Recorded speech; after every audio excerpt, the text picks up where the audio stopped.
hostel manager brought me here on his back of his motorcycle. He held my bag in front.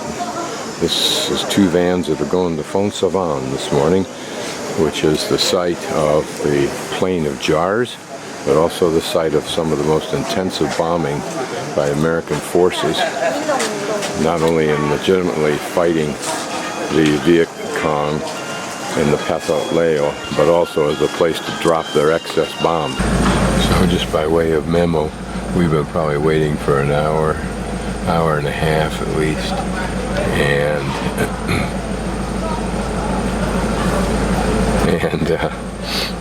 now we've finally gotten loaded up with people who came late with food for rabbits and with a whole bunch of coiled wire that's been stashed in along the aisles. So we've got ourselves fully loaded. The only thing we don't have is a rack.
So I'm now inside my room at the Saibadi guest house.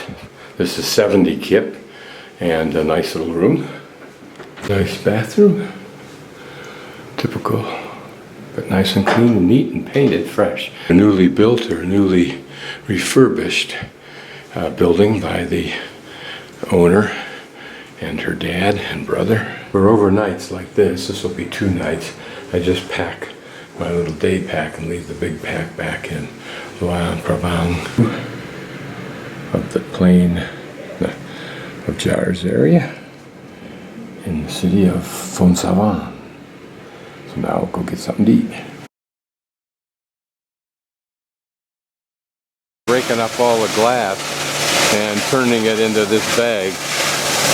So I'm sure they compact like these bundles. That's what that machine there does. This is the main drag in Phonsavon, bag of Phonsavon, and that white sign with the red type on it to the left there is where the bus station, or at least the mini bus station, is where they dropped us off. And you just saw me pan past the tuk-tuk station. So since it's only about 5 o'clock, I'm going to wander down and just kind of do a quick survey or walkabout of the town. Sadly, we're looking at some of America's forfeited property, probably when they unceremoniously dropped it from planes that were overloaded after a bombing run, where for some bizarre reason they didn't drop it on Vietnam. They decided to drop it on this area. This is yellow chicken curry and spaghetti, which I thought was novel as opposed to rice, so I'm trying that tonight. So I'm trying to find the Plain of Jars site number 1, and I stopped and asked the guy if I was going the right way on the main road I was directed to, and he said yeah. Then he came up to me and said, no, you can take a right here and you'll get right to it. But I've been about 3, 4, 5 miles out in that direction, and nobody speaks English at all, and you get conflicting opinions as to where I'm supposed to go. So I'll go back to the main road and start again. But I've had a pleasant drive out through here. Not far from where I was when I made the last clip, probably not more than about 100 yards I find a sign that says Plain of Jars. I had dismissed this road, but it's the correct one. Hey. Now that I have apparently discovered where I'm supposed to be, site number 1 at the Plain of Jars, I had as my first goal to get something to eat. So since we don't speak the same language, I went in the back and they showed me something, and I was able to indicate something that I wanted it hot, and that is nice and steaming hot. And I said put some vegetables in it, but they thought I meant a salad too, so they got me that. So just to be fair about all this, because I want to keep it as pure as I can. I don't trust the Thule's getting uncooked stuff. I just threw some of that stuff into my noodles, and that should kill anything that's a problem in there. I'm not going to eat these deadly little puppies because I don't trust them. Interesting, there was a lady and a man who was her friend, not her boyfriend or her husband, who came on the bus with us. He's very, seems either distant or arrogant or incredibly preoccupied with his cell phone. But he was here also, walked right by me. Didn't even recognize me or at least acknowledge me. Strange, some of the people you encounter, the tourists. You may have detected that these greenies here are mint. Obviously that's lettuce. It's really a lot of fun when you finally get yourself, you think, acclimated to a society, and you know where to get to eat and what to eat, and you're riding around on a bicycle and you're kind of lost, but you don't care because you know the road back, the same one you took out. And then you actually find out where you're going. That's kind of cool. All part of a great adventure. And in 2 days I turned 76. How cool is that? This is the walking guide for Jar Site 1. Don't know if I can use my motorbike. I'll check in a moment. Park entrance over to the right is where we're at right now. And we'll go first of all to the toilets. That's the first essential thing all archaeologists do visiting a new site. What's interesting is if you look at this, there's a cave here in the center, so we'll find that.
So here we're on the site now, and you remember there was a loop, that's this road, and then also there was this hill, and we're going to climb up to the hill first. All the tuk-tuk here, it's actually not one, that's free, and I could take that, but I'll walk instead. Isn't that a pretty little spot for that home? Seeing these flowers in the hike I made in Myanmar, outside of Bagan. What this little hill was for, I don't know, this mound rather. It's got dirt piled on it right now. You can see steps, maybe it was some kind of monument or who knows. There's the visitor center down there. This is the highest point on this mountain, but not good for views, so I'll move. So somewhere around here we should see some jars. Not here, but down below, I think. Up here there's supposed to be a cave we'll be looking for. I'll go over where that man is standing, so we can get a better pan from there. I don't know what the significance of this stone is, but there's some of those, I think they're called Josh or John or something like that, sticks. I can't remember. That are incense sticks that are usually burned at such religious sites. In Shazam, we are approaching our first bunch of jars. We'll take a closer look at these.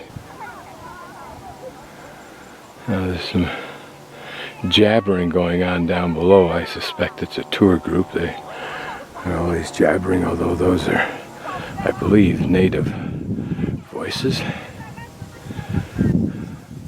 Here it looks like there are lakes or ponds off in the distance. And even below us, it looks like there are ponds. Now, in this area, they do wet rice farming, terraced farming, although you see there some other kind of farming in which the plots run up and down the hill in configuration, whether that's an ownership or it's contrary to our normal way of dividing lands horizontally on a hill slope so you can control the downhill water flow better. But perhaps they have a different agenda here. So here's a close-up of one of these jars. They're made of river conglomerates, as we read, making many of the early locals believe they were made out of some form of cement with the pebbles that were evident. Pretty good size as a burial jar or crypt, if you will. Obviously, it could be quite useful.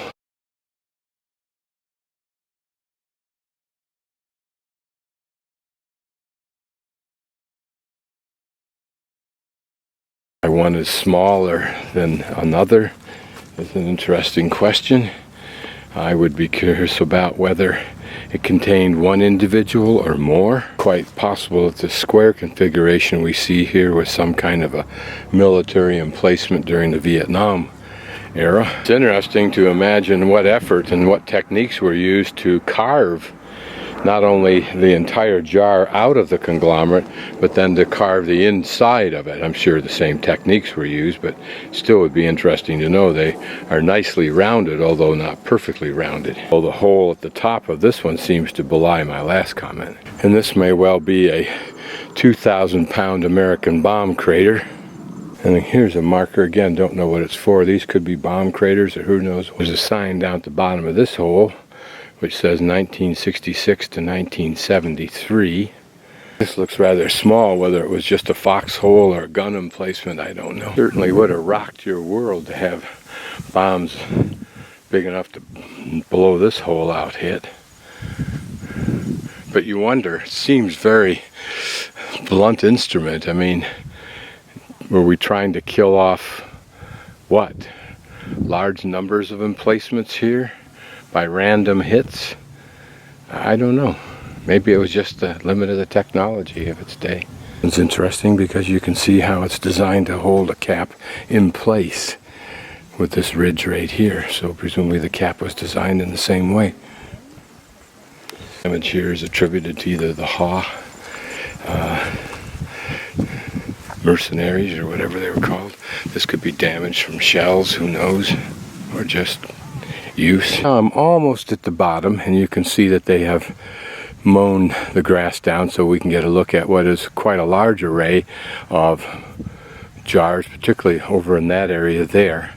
But you wonder if being located on top of like that small knoll, or even more importantly on top of the one we were just on, the highest one, or maybe this intermediary one, if there's anything up there, was a reflection of higher status in the society of its time. Just a small cluster of what remains of at least three, maybe more. They're a rather large stone, in fact the largest we've seen so far, but it's near this array of large stones, almost forming like the beginning of an S, like here, there, and then going in that direction. Whether that had any meaning or that's just something I'm interpreting at this point, I don't know. But certainly a cluster of rocks just hanging out by itself seems curious. So it must have had some meaning at some point, some purpose at some point. This is interesting for a couple of reasons. One, why is this dirt piled here? But two, notice that has an oval hole in the top, and the whole jar is oval, so an intentionally different design. Notice also it doesn't have a ridge here, and many of them don't, perhaps most of them don't. So perhaps the lid was designed to fit down in a bit to give it closure. This scene is interesting when I remember all of the graveyards I've been in, that over time trees grow up next to the gravestones. This seems analogous. At this cluster we've got a large jar there, but here the remains of one, just the bottom part of it, some broken pieces. Here this looks like just raw rock, except in front of us is a very small jar. You wonder why the different sizes again. And this little pretty scene pans into a much broader view of many, many jars. You wonder if the plains around here were all with that level of density, or whether that density has some purpose in itself, indicates something like orientation towards sunrise or whatever. And could such natural stones as this provided a platform for jars? It doesn't seem that that was an intent at all. This one now, perhaps the largest of the stones we've seen. Notice the wide opening. Again, was this like modern, like the last 2 or 3 centuries cemeteries, where there will be huge monuments or even little houses that house the remains of a man or his family, that were designed not just for the volume of people to be in it, but more likely and more often for the pomp and importance that either the person before death or their family afterward wanted to give to their memory. There's something piquant about this jar remain interior with its lovely grasses and surrounded a bit by some pretty little flowers. Isn't there some irony there? Also, I make note of the fact that the water that remains in these jars indicates how well the jars hold water and how the integrity of these jars is preserved over time, even though there's a substantial crack right across this one. This is an original lid. It's interesting because of the concentric ridges. Certainly a symbol that could reflect a cosmology, like the center of the universe and then outward, less important, or other kinds of elements like the center, then the earth, the sky, the water, or the elements. Any one of many different cosmologies. Looked at as a cemetery, it makes a lot of sense. I'll roam through these just in case we can find some anomalous features. This medium-sized jar with a relatively small opening and very thick walls. So a relatively narrow cavity compared to the jar itself. And here, a square opening. Can you hear it? Here it would have been a small oval opening. Square, oval, almost rectangular on that one. Here, rather small square or oblong opening. Yet beside it, a large oblong opening with rounded corners. Rectangular opening with rounded corners.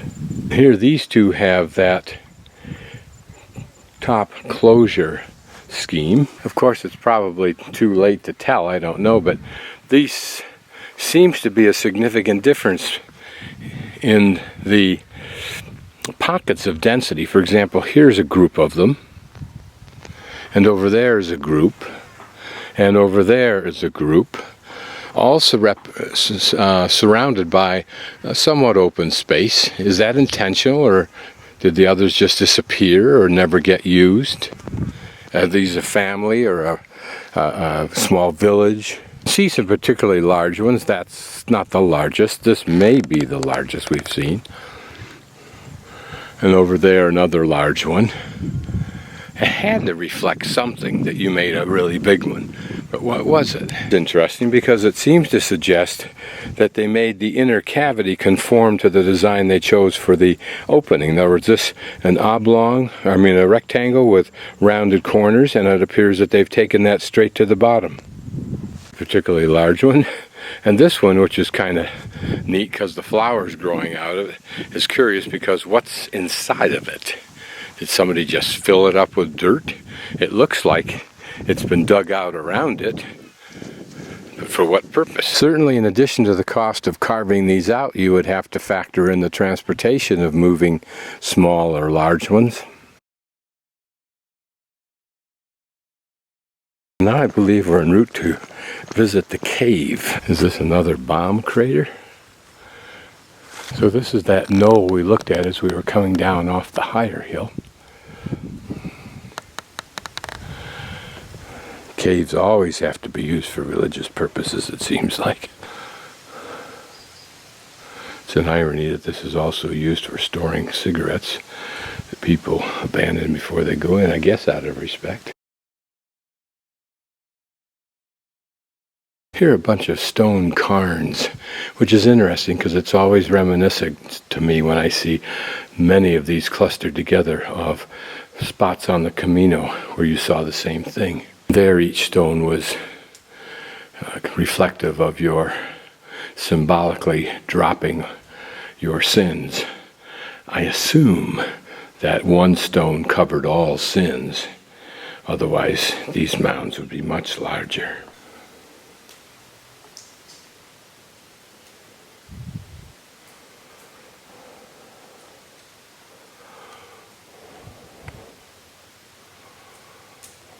And as I stand here in the silence, I occasionally hear and see a drop of water fall.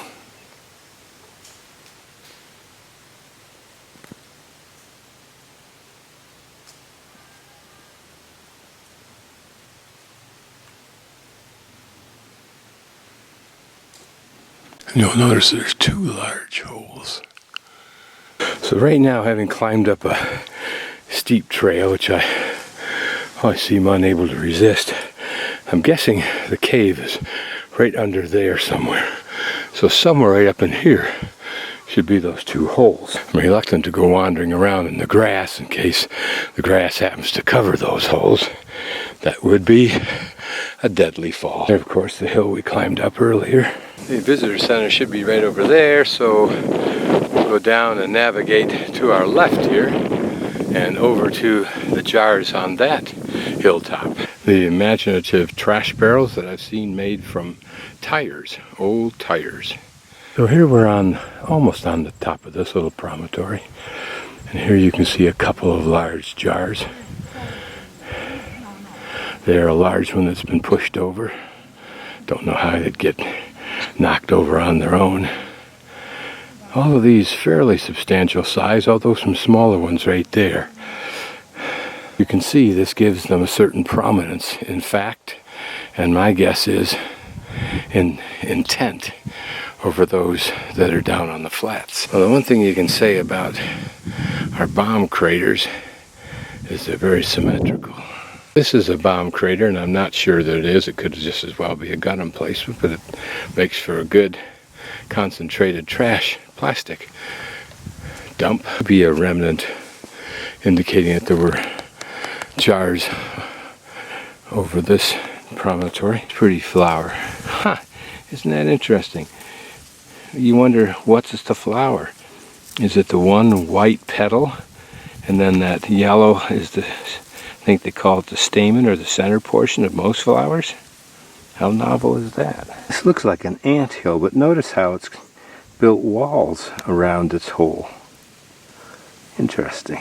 Some very pretty flowers. I've seen these in pink as well as white, and maybe one other color or a grade between them. These are a little bit worn.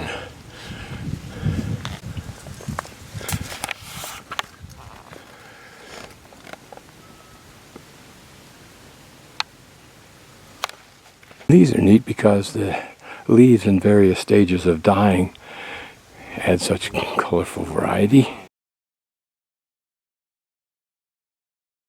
Well, Phonsavon is that way, And I've ridden up onto a hill with some pretty little stupas on it, some newly painted one there it looks like, unless it's just brand new installed. And I'm above what I think is the silk factory, so I'm going to go down there in a moment and hopefully get in and see how they make silk. I think I have seen that in another country before,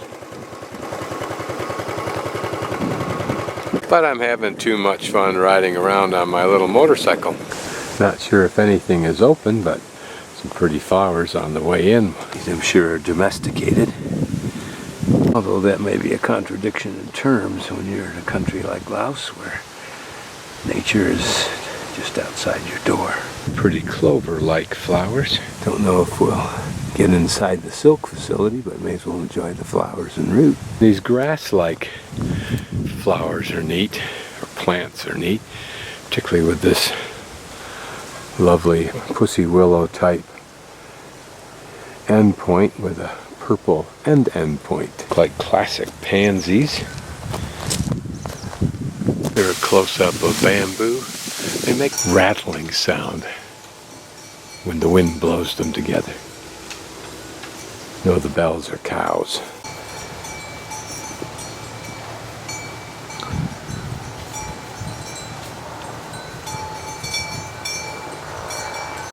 It doesn't look like anybody's here, but we can wander around and take a look at the mulberry bushes.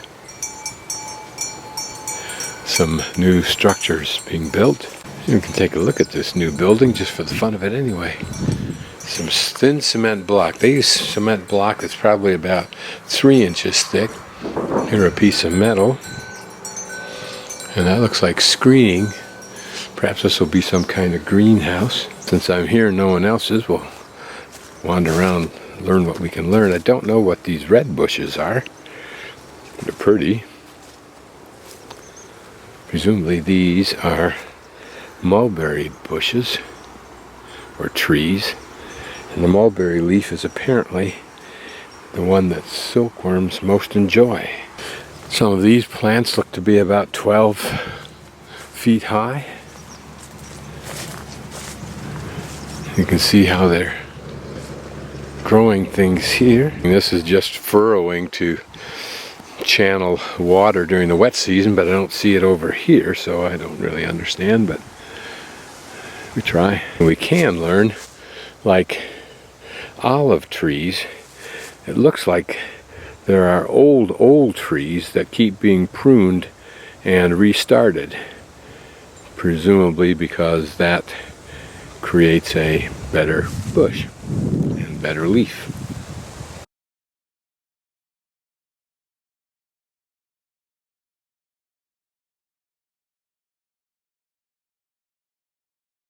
I wonder what this bush is. It's so pretty.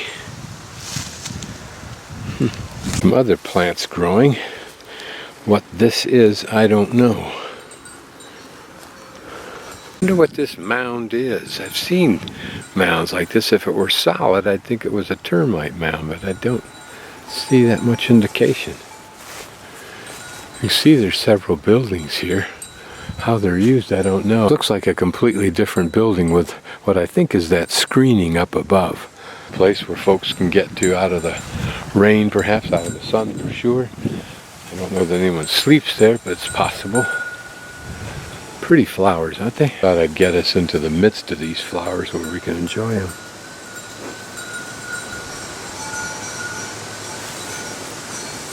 Putting the camera through the window and through the screening, designed, I'm sure, to prevent worms from crawling out. And you see what I think are, I don't know, they look like drying racks, but who knows for sure what they are. Maybe they put leaves there and the silkworms live on the leaves on those trays, and then from that they somehow extract silk. I don't know.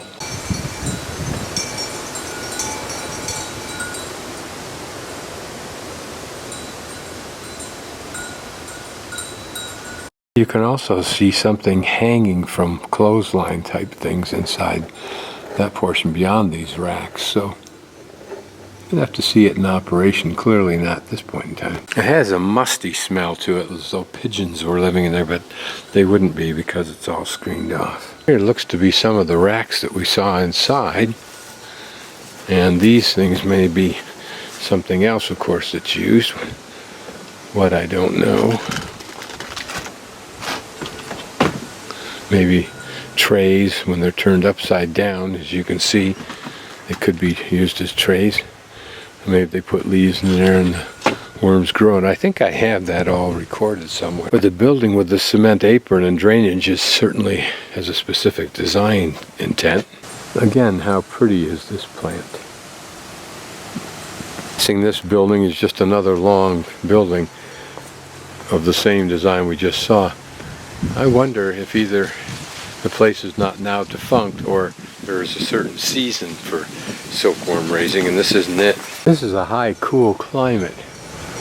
I don't know what the range would be for these, whether they'd be adaptable to Jackson Hole or not. Okay, we're now in a small room that's used as a demonstration for visitors like me. And my friend here is showing me, these are eggs. We'll see if we can get closer to that and get a look at these. These are silkworm eggs. They're very, very tiny. Tinier than sesame seeds. And then here are the real worms. And if you look closely, you may be able to see them occasionally moving. So as I thought, these trays during the regular season would have all those mulberry leaves in it, and the silkworm would just eat on those and then would create to a cocoon. Life cycle of a silkworm here. Yes, start from here, egg, Mm-hmm. and hatching. For the newly hatched leaf, we call the egg one. The egg one, they will eat 3 days to 4 days and sleep 1 day. After they wake up, the silkworm will bigger, and then we call the egg two. The egg two, they will eat 2 days to 3 days and sleep 1 day. The egg three also, egg four, yes, but the egg five they not sleep. Only eat 5 to 8 days. Yes, from the egg one to egg five, it's about 28 days. 28 days. And then they start make the cocoon for 5 days. 5 days. Yes. This is the pupa inside the cocoon. After 12 days, they will become the moth. Yes, but the cocoon that we take to spinning for the silk, we not let they come the moth. Okay. Yes. 80% of the cocoon we take to spinning for the silk, and we make the cosmetic that I cut and open them for choose the strong moth for new generation. 20%. And then 80% of these you would eat in local dishes, local foods. Yes. Interesting. 1 kilo. 1 kilo is 50,000 keep. Yes. Probably very healthy. Good. Yes, good. It's high protein. High protein. Yes. Also make tea. Yes, but it help the people who are high cholesterol. Yes. In the blood, in the heart. Like that. It's good for them, eh? Yes. I need that. That's the moth. He's dead though, right? Yeah. Yes. Poor moth, dead. Moth feather? Is this from moth? No.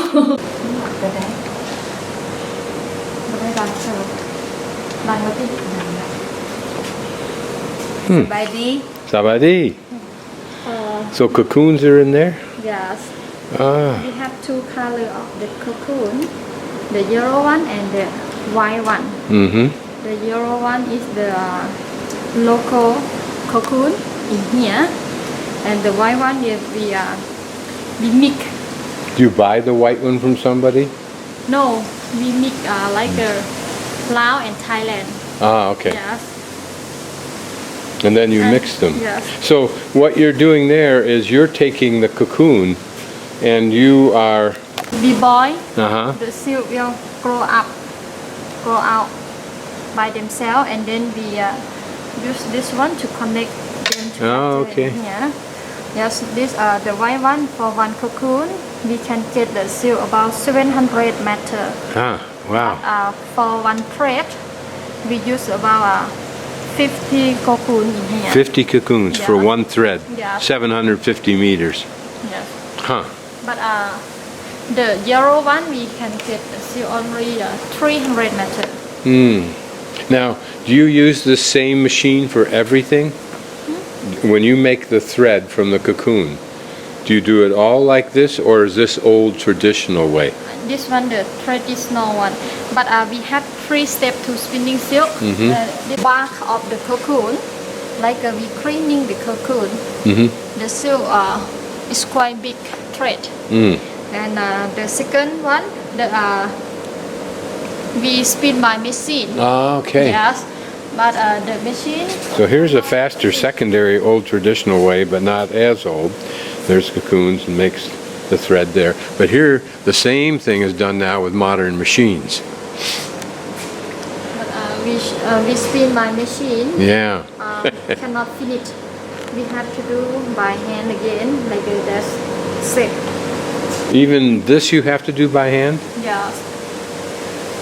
And we spin by machine. We can do only the small thread. We cannot do the big thread. Our order we have different. So the big thread, or traditional thread, needs that old way. Yes. But modern threads, thin thread, Yes. uses the machines. Yes. Because machine can't make big ones. Yes. So all these are the cocoons. So you can see what happens is when she pulls on the cocoon, the thread comes right out just by her grabbing. See how that is? So once you grab part of it, then it apparently just unravels itself. Amazing. Huh. Okay. We spin again Oh, okay. to make it's easy to dye in color and we take easy to take it boil. It's don't make it messy. Yeah. Now the silk is quite hard. We have to boil the silk with the ash water add from the fire to make it soft before we dye in color. Okay.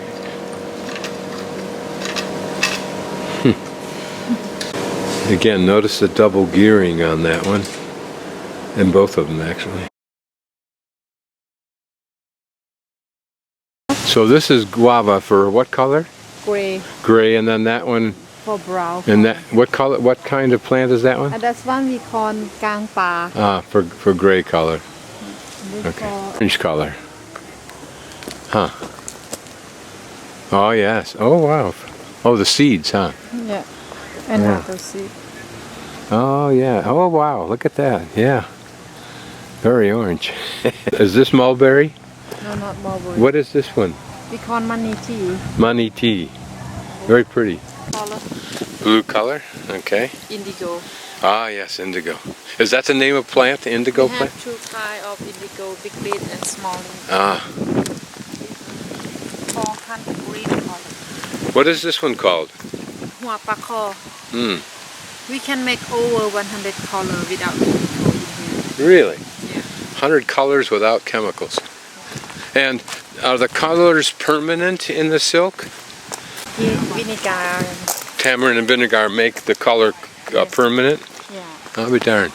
For 100 colors that can be made without chemicals, just using the various trees and plants in the area. This is an example of some of those colors. So this is a tradition that goes back hundreds of years, if not longer. More, and in English, some of where the colors come from, and you can see here the colors.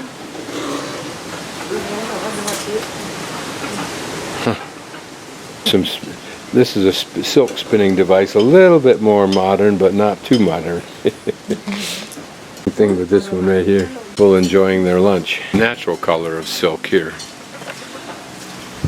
It feels so good. Huh. I can see it very well, but this is a red color, and I assume that they heat it up or boil it up on that.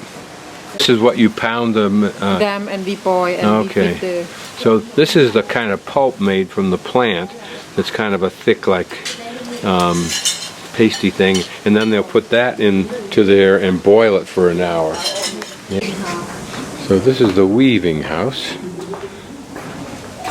Now they still Savadi.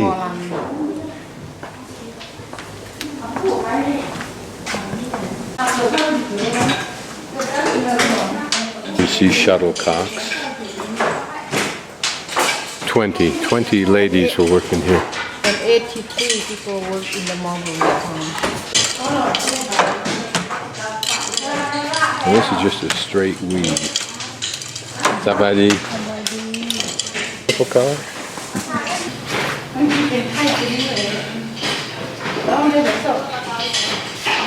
But some are for making colors. So it's a good thing I went for my little jaunt down the country road and came back, because that's when I saw the lady that told me that this was where most of the operation was, and I've had my tour. And I bought some lip balm for 10 kip. Nice little building, probably a restaurant since it has that hand washing sink there. Probably set up best for tourists, tour buses, mini buses. But this was set up as a private organization by a local important woman, or I assume she's local, certainly Laos. And its purpose is not only to be a private business and hopefully make money, but also to train women. 83 women work here apparently in total, and to train them to go back out into their communities and begin to raise silkworms and create cocoons, so they then can be purchased by the company from those local ladies, and in turn used to create the silk here. Here's some tubers I've never seen before. I think these are a form of chestnut, but I'm not sure. This is a new structure here, large and dramatic, with a big statue of somebody right dead center. And there's another site off to the right. So I'm not absolutely sure if I've reached where I'm trying to get, but this is where the map kind of suggests it is. This looks like a pretty little water feature. Looks like a bunch of slate sitting on an edge. And then the water tumbles out of the top. It's not working right now, of course, but I wonder what that would sound like, particularly in small version if you had it in your house. Anyway, there's the picture of the man from 1909, 1994 is his time. A magnificent tribute to this gentleman. Here to the side, another large building that has a certain Chinese aura to it, but not enough to make it really stand out that way, and an even bigger modern building beyond it, which could just as easily be a hotel as anything else, so I'm not sure where I'm at. Across the street, nothing seems to lay out like a cemetery, so I'll just keep wandering down this street. Interesting that I love you is written in English. Many things in these countries is not finished, and it will remain like this for eternity. So I think this is the Vietnamese War Memorial. One over there should be the Chinese one. We'll go over there and see if I can see anything interesting.